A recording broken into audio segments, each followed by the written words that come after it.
And I'm back once again. It's the uncle here to talk to y'all a little bit about that new Meek Mill album, Dreams Are Worth More Than Money. And also, we can never leave out the ex-Cash Money millionaire Lil Wayne with the Free Weezy album. Today, I'm sitting here on the couch with my man Death Da Vinci. What's good, brother? How you feel today? I'm doing good. If you guys remember, he joined me on my Kendrick Lamar review, and now we're back today to have a little discussion because we've been kind of bumping heads a little bit, via text about these albums. So we're gonna hop right into it. Def, so of course, I'm sure you heard the Meek Mill album. Yeah. And just on an overall beginning view, what's your views on that? Is it perfect? Nah, it's not. It's far from perfect, but it's extremely solid in my opinion. I feel like he's grown a lot as an artist. His beat selection still leaves a little bit of room for growth. Okay. But I feel like his song structure has improved tremendously since his first album. All right. I can definitely agree with what my man is talking about. One thing that Meek does very, very well that we all know is his intros. Every album that he has, he always hits us with the dope intro. It gets you hyped. It's that Philly energy that I'm always talking about. So Lord knows, it came on. I was driving. I started getting excited. I'm like, my man is, he represents right. He got bars on there. So what's your thoughts on how the album begins? It was funny. When the album leaked, one of my best friends texted me. He was like, "Yo, Meek Jones leaked." And that first track is crazy. So I listened to it, and when it first came on, I was like, okay.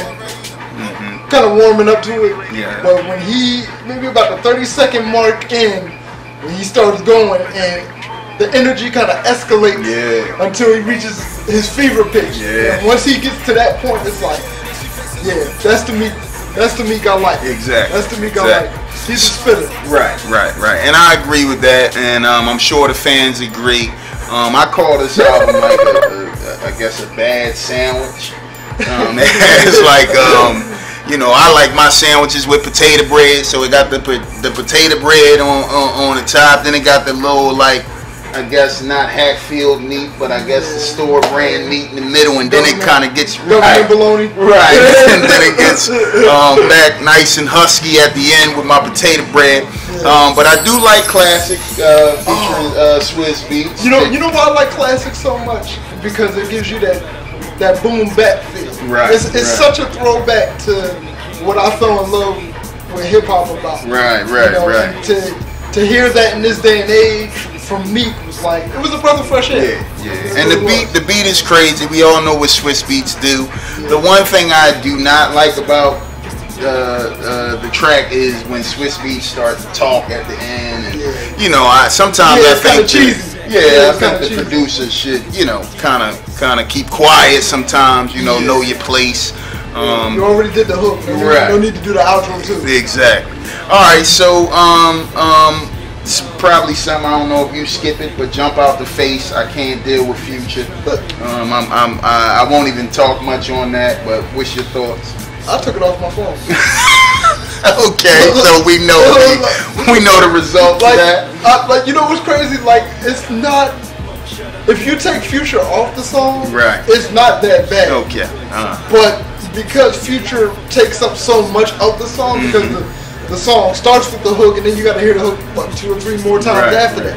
I'm good. I don't like Future. And a track I know we're all going to get tired of, and because it's going to probably be a single, featuring Chris Brown and Nicki Minaj, and that's All Eyes on You. Right, All Eyes on You. So I mean, that's going to be a single. We all know that. So I really won't touch on that. I do enjoy the track. I didn't think that I was going to like it, but I do kind of like the track. But that's kind of where it's starting to kind of veer off in the middle for me. I will say this much, and I won't stay on the track too long, but I noticed that him and Nicki Minaj have a really nice chemistry when it comes to song making. Okay. Like the other, I think it's Bad For You. Right. They really talk about their relationship a little more, and I feel bad for Safari a little bit because, you know, it is what it is. Right. But it makes for good song material. Yeah, okay. And I mean, and I can agree with that. We both agree that Meek Mill is making better songs now since he's gotten with Rick Ross. But we'll move on. Yeah.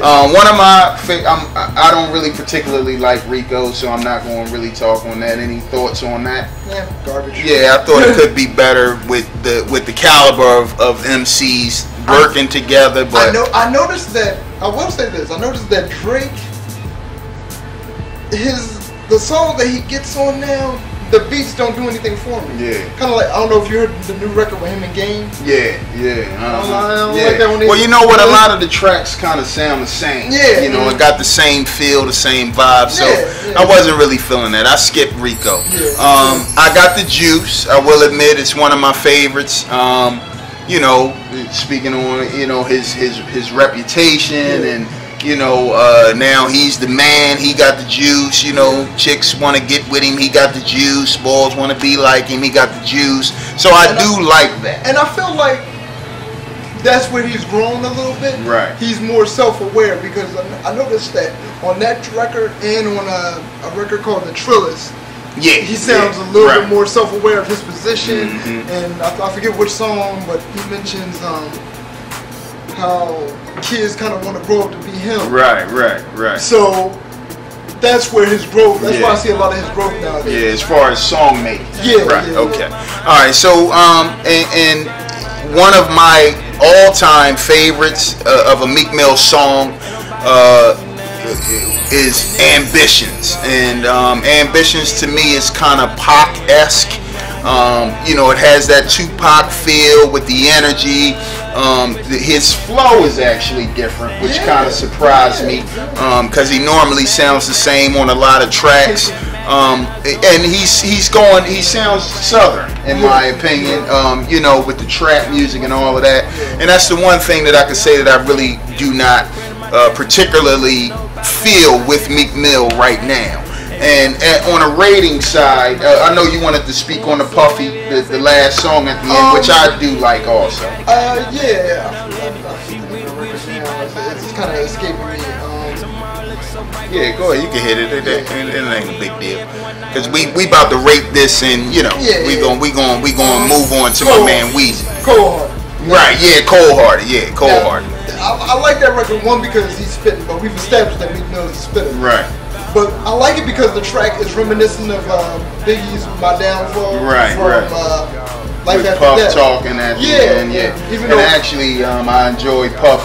I mean, Meek actually spitting after Puff talking. That caught me off guard. I thought the song was over, and I was like, "Oh, he comes back in." Exactly. Yeah. Good to know.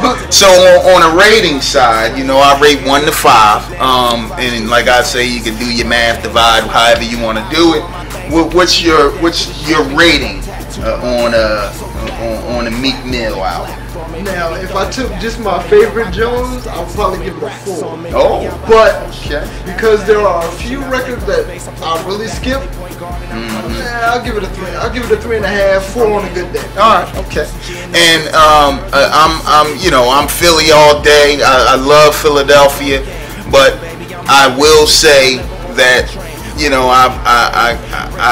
I can't say that this is nowhere near a 4 for me. Okay. I'm gonna rate this a 2.5.